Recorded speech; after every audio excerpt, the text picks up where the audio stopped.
Hello, magandang araw na naman sa ating lahat mga bro, mga kabadis, Mati-H, Luzon, Visayas, Mindanao. Mapagpalang araw sa ating lahat mga tiits. Ito ay another sharing na naman yung isi-share ko sa inyo dito mga bro, mga kabadis, Mati-H, kung saan itong makikita nyo na malalaking bato at dito ay nandito ang kinaroroonan ng falls kung saan ito ay waterfalls landmark ng Mahapon during World War II nung sila ay nagkampo dito at dyan sa area ng falls ay maraming spot giveaways dyan na hindi pa nakukuha at yung makikita natin na isa sa portion na tinira namin doon at dyan ay meron tayong makikitang pa at yan ay naka-alignment ng 90 degrees at ito naman ay naka-alignment ng 270 west kung saan itong naroroonan ng puso na malaki ay meron siyang symbolization rock enclosed treasure kung saan ang katabi niya na bato dito ay nakasimbolisyon nito ng metal element dahil ito ay naka-alignment ng 270 west diretso doon sa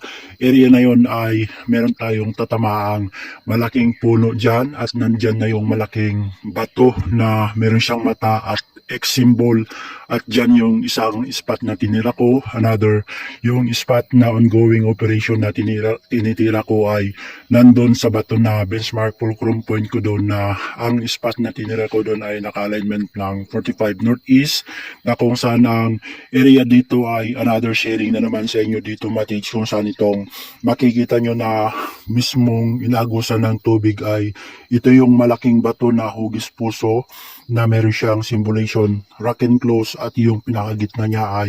mapapansin nyo ito ay naka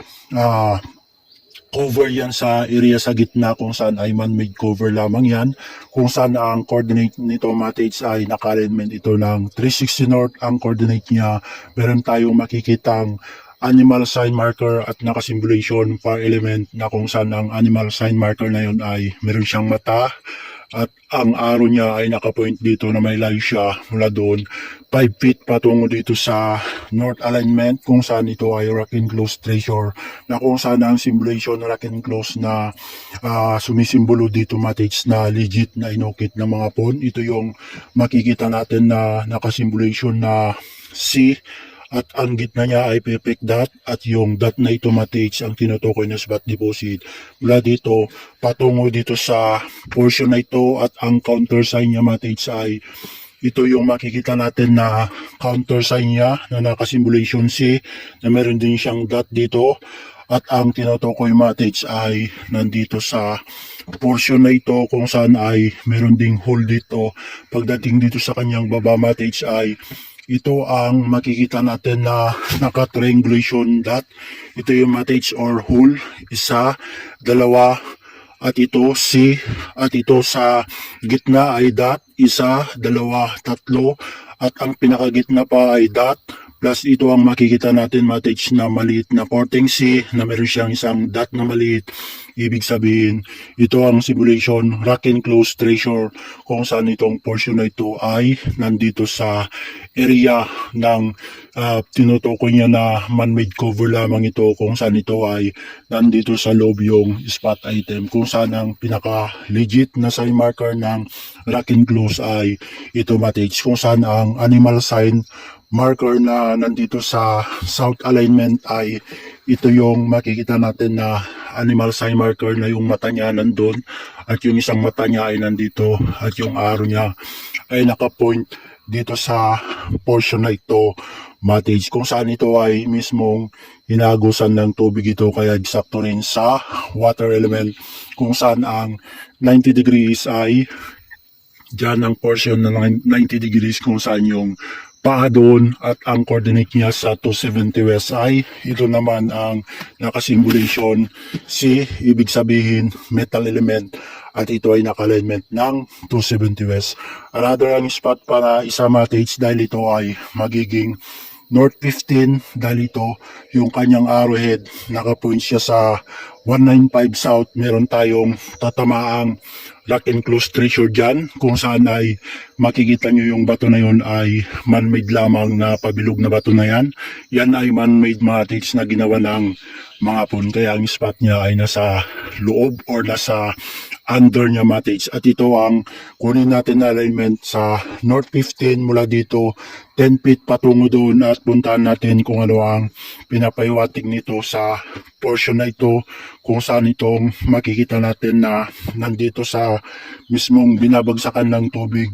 Pag umagos ang tubig dito ay ito ang makikita natin, itong bato na ito matage na man-made ang pagkagawa nito. At ang makikita natin na simulation yung matage, ito yon,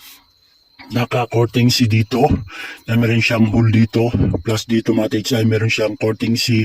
at meron siyang isang dot dito, at ito ay man-made cover lamang ito matage na ginawa nila lang, deposit ay nasa loob. Plus itong makikita natin na triangulation dot, isa, dalawa, tatlo.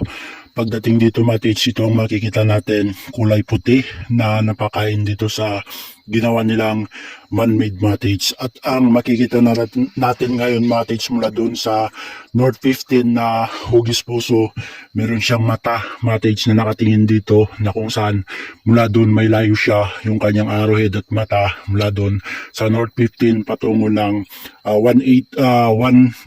South, 10 feet patungo dito sa portion na ito, kung saan ito ay simulation of rock enclosed treasure din ito. Pagdating dito sa kanyang ilalim matage ay meron dito pabilog na meron siyang hole na nakapoint dito sa portion na ito, kung saan ang bato na ito ay makikita nyo ay man-made lamang siya. Pagdating dito matage ay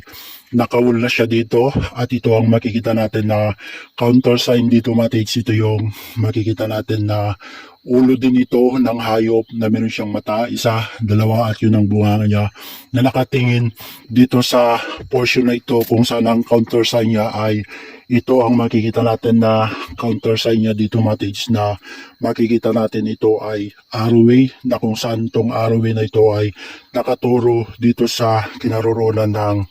rock enclosed treasure dito matage. At ito ay naka-alignment ng 195 South. At dito sa portion na ito matage, yung binabagsakan ng tubig ay nandyan na yung malaking hugis box, at dito sa likod ng malaking bato na ito ay nakuha na yung spot ng isa sa giveaway dyan na tinutukoy na rock enclosed din dyan matage, kung saan ay nakuha na yung portion na yon, kung saan ay nadikod ko na dito sa area na ito, kung saan ang pinaka surface marker dito matage ay makikita nyo yung mga malalaking bato na nandyan, ang malaking mata na malaking bato na meron siyang X marker, at merong nakahugis box dito na malaki na sumisimbolo. May malaking deposit dito, plus doon sa tinira ko doon matage, nandun yung hugis puso na ginamit ko sa fulcrum point yan ng